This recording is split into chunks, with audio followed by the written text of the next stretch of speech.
पश्तून सरजमीन ने बड़े बड़े शायर पैदा किए, मगर आज हम एक ऐसे शायर की बात करेंगे जिसे उसकी ही रियासत ने बार बार कैद में डाला, जिसकी आवाज को मुसलसल दबाया गया और आखिरकार उसे हमेशा के लिए खामोश कर दिया गया। दोस्तों, हम बात कर रहे हैं गैलामन वजीर के बारे में, जिनका असल नाम हजरत नईम है। गुलामन वजीर जनूबी वजीरिस्तान से ताल्लुक रखते थे। उनकी पैदाइश जनूबी वजीरिस्तान के वजीर कबीले में हुई। वो एक आम गरीब मगर गैरतमंद घराने से थे। इब्तिदाई तालीम अपने इलाके के सरकारी स्कूल से हासिल की। बाद में डेरा इस्माइल खां और बनों की तरफ आए। कम उम्री से शायरी, सियासी शूर और हुकूक की आवाज बन गए। वो कोई बड़े लीडर नहीं थे, मगर उनकी आवाज तेज, सच्ची और बेखौफ थी। उसी वजह से वो नौजवानों में मशहूर होते गए। गैलामन वजीर की शायरी सिर्फ मोहब्बत या फितरत तक महदूद नहीं थी। वो जुल्म, जंग, गमशदगियों, मावराए अदालत कत्ल और पश्तून माशरे पर होने वाले जब्र के बारे में लिखते थे।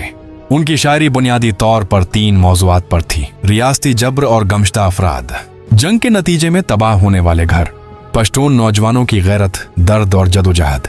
ये शायरी आम रियासती बयानिए से हटकर थी और यही वजह थी कि इन पर नजर रखी गई। गुलामन वजीर पश्तून तहफ़्फ़ुज़ मूवमेंट के अहम रहनुमा भी थे और मंजूर पश्तून का दोस्त भी था।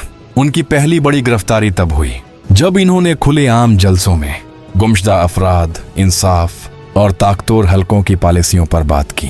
उनके करीब रहने वाले लोग कहते हैं कि गुलामन की जबान तेज थी, वो डरता नहीं था और यही उसकी सबसे बड़ी कमजोरी बन गई। पहली गिरफ्तारी में उन पर रियासत मुखालिफ तकरीर, नफरत अंगेजी और सिक्योरिटी रिस्क जैसे इल्जामात लगाए गए। चंद महीने जेल में रखा गया और फिर छोड़ दिया गया। रोजगार के लिए गुलामन वजीर बहरीन चले गए थे। वहां पर वो मजदूरी करते थे और सोशल मीडिया पर अपनी आवाज जारी रखते थे। मुबीना तौर पर बहरीन पुलिस ने उन्हें गिरफ्तार किया। उनके खिलाफ रेड नोट्स या तहकीकाती दरख्वास्त पाकिस्तान से आई। उन्हें बहरीन से डिपोर्ट कर दिया गया। पाकिस्तान पहुंचते ही इनके खानदान ने कहा कि गैलामन वजीर को एयरपोर्ट से गायब किया गया। कई हफ्ते किसी को नहीं बताया गया कि वो कहाँ हैं। बाद में उन्हें एक केस में दोबारा पेश किया गया। गैलामन वजीर के मुताबिक इस दौरान इन पर शदीद तशद्दुद हुआ। उनसे जबरदस्ती बयानात लिए गए। उनके दोस्त बताते हैं कि वो ज़हनी तौर पर भी टार्चर हुए थे, मगर वो फिर भी डटे रहे। कई मर्तबा उन्हें मुख्तसर मुद्दत के लिए छोड़ा गया, मगर हर बार उन्हें खबरदार क्या जाता कि ये मौदूआतें छोड़ दो, अपनी जबान बंद रखो, लेकिन वो नहीं रखे। गुलामन वजीर पर मजीद दबाव बढ़ गया। वो बार बार बयान देते थे कि अगर मुझे कुछ हुआ तो जिम्मेदार वही लोग होंगे जो मुझे मुसलसल धमकाते हैं। आखिरकार 11 जुलाई 2024 को इस्लामाबाद में नामालूम अफराद ने गुलामन वजीर पर फायरिंग करके कत्ल कर दिया और कातिल मौके से फिरार हो गया। पश्तून तहफ़्फ़ुज़ मूवमेंट के रहनुमाओं ने यह बयान दिया, गुलामन वजीर के कातिल। हमें मालूम है कि उन्हें रियासत ने खुद कत्ल कर दिया क्योंकि वो रियासत की जालिमाना पॉलिसियों के खिलाफ आवाज बुलंद करते थे।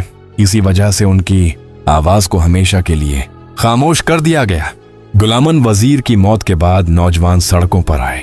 पीटीआई और आम अवाम ने एहतिजाज किया। इंसानी हुकूक तंजीमों ने तहकीक का मुतालबा किया, लेकिन आज तक उनके कत्ल की शफाफ तहकीकात नहीं हो सके क्योंकि वो गरीब घराने का नौजवान था। ताकतूर के सामने सच बोलता था, शायरी से आवाज बुलंद करता था और जब्र के खिलाफ खड़ा होता था।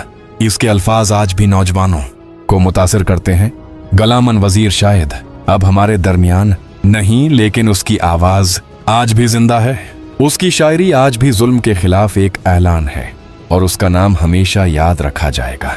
अगर आप चाहते हैं कि हम मजीद ऐसे ही लीडरों, शायरों और हीरोज की कहानियां लाएं तो वीडियो को लाइक और शेयर जरूर करें। अगली वीडियो तक अल्लाह हाफिज।